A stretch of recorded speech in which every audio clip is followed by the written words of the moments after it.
Hi అండి. తెలుగు కథల ప్రపంచంకు స్వాగతం. ఇవాళ జిఎస్ లక్ష్మి గారు రచించిన 'వదిన ది గ్రేట్' అనే కథను వినేద్దామండి. అబ్బా, ఎంత బాగుంది దప్పలం! ఎన్నాళ్ళైంది ఇలా జుర్రుకుంటూ దప్పలం తిని అంటూ వేలు నాక్కుంటూ ఆ ఫంక్షన్లో పులుసు అన్నం తింటున్న అన్నయ్యని కొత్తగా కళ్ళప్పగించి చూశాను. అన్నయ్య ఇంకా ఆ మైకం నుంచి తేరుకున్నట్టుగా లేదు. మా అమ్మ సరిగ్గా ఇలాగే చేస్తుంది. దప్పలం కలిపామంటే ఆ రుచికి మరి 4 వాయనాలు కలపకుండా ఉండలేం అంటూ కళ్ళు అరమోడ్చి తాదాత్మ్యం చెందటం మొదలుపెట్టాడు. నాకు గుండాగినంత పనైంది. భయపడుతూ వదిన వైపు చూశాను. అన్నయ్య పలికే ప్రతి అక్షరం వదిన చాలా శ్రద్ధగా వింటోంది.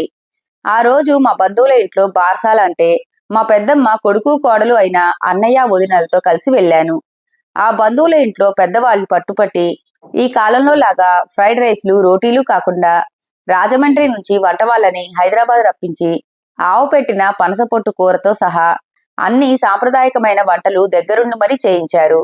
ఆ సంగతి వాళ్ళు బారసాల మహోత్సవానికి పిలిచిన వాళ్ళందరికీ ముందుగానే చెప్పడంతో భోజన ప్రియుడైన మా అన్నయ్య ఆ రోజు ఆఫీస్కి సెలవు కూడా పెట్టి మరీ ఫంక్షన్కి వచ్చాడు.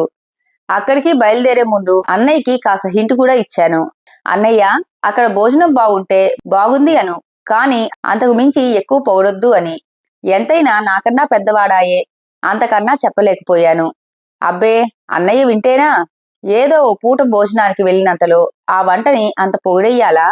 అందులోనూ మా అన్నయ్య లాంటి వాళ్ళు ఉత్తి పొగడటంతో ఆపేయకుండా ఇంట్లో అసలు భార్యకేమీ చేత కాదు అన్నట్లు, ఎప్పుడో వాళ్ళ అమ్మ చేసిన వంటే అమృతప్రాయం అన్నట్లు మాట్లాడేస్తారు. పెళ్ళై 15 ఏళ్లైనా మా వదిన మా పెద్దమ్మలా వండలేదని అస్తమానం అంటూనే ఉంటాడన్నయ్య. అక్కడికి ఎన్నోసార్లు చెప్పాను నేను మా అన్నయ్యకి. అన్నయ్య, పెద్దమ్మ చేతి వంట వేరు, వదిన చేతి వంట వేరు. పెద్దమ్మ చేసినట్లు కొన్ని వదిన ఎలా చెయ్యలేదో అలాగే వదిన చేసినవి కొన్ని పెద్దమ్మ చేయలేదు కూడా. మరీ వదినని అంత తీసి పడేయకు. రోజు నీకు వండి పెట్టాల్సింది వదినే. ఆమెని ఏమైనా అన్నావంటే నీకు కంచంలోకి ముద్దరాదు అని ఎంత స్పష్టంగానో చెప్పాను. అబ్బే, బుర్రకెక్కితేనా? అయినా అసలు ఈ మగవాళ్ళందరూ ఆ మాత్రం ఎందుకు గ్రహించరో. ఎంత వన్ వే ట్రాఫిక్ అయితే మటుకు నేను ఒకవైపు నుంచి సైగ చేస్తున్నా కూడా గమనించకుండా అలా పరవశించిపోయి వాగేయటమేనా? అబ్బా, ఎప్పుడో మా అమ్మ దగ్గరికి వెళ్ళినప్పుడు తప్ప పెళ్ళయ్యాక ఇలాంటి దప్పలం తినలేదు. ఏమిటో మా ఆవిడ పొద్దున లేస్తే అలా వంటల ప్రోగ్రాములు చూస్తూనే ఉంటుంది. ఏవో కొత్త కొత్తవి చేస్తూనే ఉంటుంది. ఒక్కోటి నోట్లో పెట్టుకునేలా ఉండదనుకోండి. బాబు, ఏది ఇంకో గరిట వడ్డించు. బెల్లం బహుతూకంగా పడింది. చూసావా చెల్లాయ్? నన్ను కూడా కలిపేశాడు. బాబోయ్, వదిన! భయం భయంగా వదిన వైపు చూశాను. వదిన మటుకు ఏమాత్రం చెల్లించకుండా అపర శాంతమూర్తిలా అన్నం తింటోంది. నాకు అర్థమైపోయింది. ఇంటికెళ్ళాక అన్నయ్యకి 4 రోజులు పస్తే అని నిర్ధారించేసుకున్నాను. అయినా ఈ కాలంలో వాళ్ళకి ఈ దప్పలాలు గట్రా పెట్టడం ఎలా తెలుస్తాయండి? ఎంతసేపు సాంబార్లు, మైసూరు రసాలు అంటారు కాని అవి ఈ దప్పలం దరిదాపులకైనా వస్తాయంటారా? పక్కనున్న మరో పెద్దాయంతో అంటున్నాడన్నయ్య. నిజంగానే మా పెద్దమ్మ దప్పలం చాలా బాగా చేస్తుంది. ఆవిడ చేసినప్పుడు మెచ్చుకుంటూ తినటం వేరు. అంత మాత్రాన పక్కన 3 పూటల వేడివేడిగా వండి పెడుతున్న వదినని అలా తీసి పడేయాలా? వెనక్కి వస్తుంటే కూడా దారంతా అన్నయ్య దప్పలం గురించి అలా తలుచుకుంటూనే ఉన్నాడు. పెద్దమ్మ దప్పలాన్ని 10 సార్లు గుర్తు చేసుకోవడంతో పాటు వదిన వంటకి మరిన్ని వంకలు పెట్టి వేలాకొలాలు చేస్తూనే ఉన్నాడు. ఇంకిలా నోరు చచ్చిపోయి తను ఉండలేనని వదినని ఓ 4 రోజులు తన తల్లి దగ్గరికి పంపించి ఆ వంటలెలా చెయ్యాలో నేర్పిస్తే కానీ లాభం లేదని తేల్చేశాడు. చెల్లాయ్, రేపే పంపిస్తానే వదిన్ని అమ్మ దగ్గరికి. నీకు కూడా ఏమైనా ఇష్టమైన వంటలుంటే చెప్పే, నేర్చుకొస్తుంది అన్నయ్య అన్నాడు నాతో. భయం భయంగా వదినని చూశాను. కానీ వదిన మటుకు నోరిప్పి ఒక్క ముక్క కూడా మాట్లాడలేదు. అది నాకు ఇంకా భయం వేసింది. మా ఇల్లు రాగానే తల వంచుకొని దిగి ఇంట్లోకి వచ్చేశాను. ఆ రాత్రంతా నాకు కంటి మీద కునుకు పడితే ఒట్టు. పాపం వదిన, తనకి అన్నయ్య అంటే ఎంత ఇష్టం. కష్టపడి అన్నయ్యకి ఇష్టమైనవన్నీ ఎన్ని నేర్చుకుంది. అలా అందరి ముందు అన్నయ్య వదినని తీసి పారేయటం ఏం బాగుంది? అన్నయ్య మాటలకి వదిన మనసు ఎంత కష్టపెట్టుకుని ఉంటుంది. పైగా రేపు పెద్దమ్మ దగ్గరికి పంపుదాడట కూడాను అవన్నీ నేర్చుకునేందుకు. పెద్దమ్మకి ఫోన్ చేసి చెప్పాలి వదిన ఎంత మంచిదో.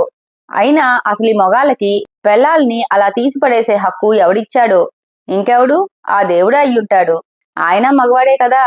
అలాగా ఒకదానికొకటి పొసగని ఆలోచనలతో రాత్రంతా గడిపి ఉదయం అవగానే ఏమైతే అదైందని వదినకి ఫోన్ చేయటానికి నిర్ణయం చేసుకున్నాను.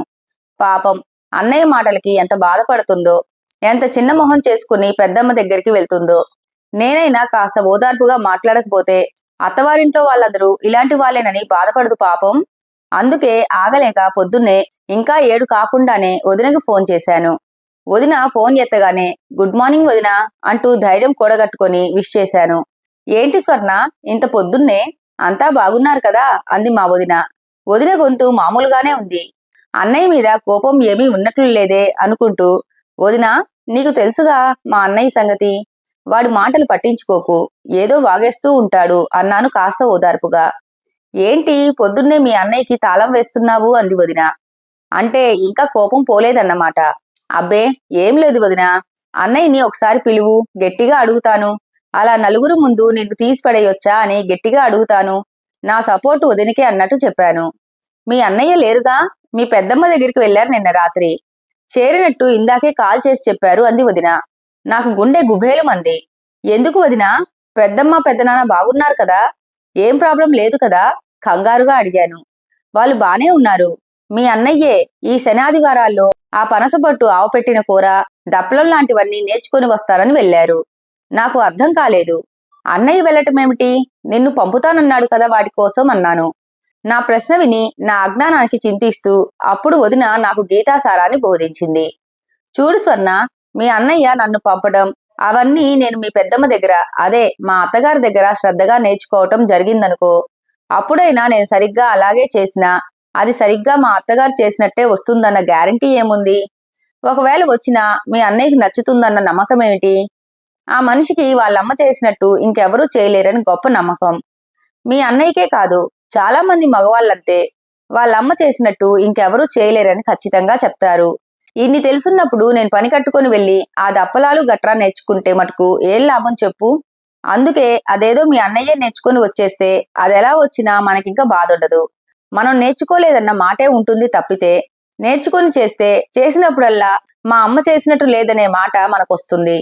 అందుకనే ఈ శనాదివారాలు అక్కడే ఉండి కావాల్సినవి నేర్చుకుని రమ్మని నిన్న రాత్రే మీ అన్నయ్యని బస్ ఎక్కించేశాను అన్నది.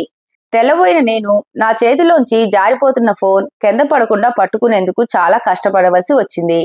గట్టిగా పట్టుకున్న ఫోన్లో వదినా, నువ్వు నిజంగా గ్రేట్ అనబోయి మళ్ళీ పెద్దమ్మ దగ్గర ఏదైనా నేర్చుకురమ్మని నన్ను కూడా బస్ ఎక్కిస్తుందేమోనని భయపడి బలవంతంగా ఆపుకున్నాను. ఎంతైనా వదిన గ్రేట్ అంటూ మనసులో మటుకు అనుకోకుండా ఉండలేకపోయాను. ఇంతటితో కథ కంచికి మనం ఇంటికి. ఈ కథ కనుక మీకు నచ్చినట్లయితే లైక్ చేసి, షేర్ చేసి, కామెంట్ చేసి మన ఛానల్కి సపోర్ట్ చేసేయండి ఫ్రెండ్స్. ఇక ఉంటానండి. By by.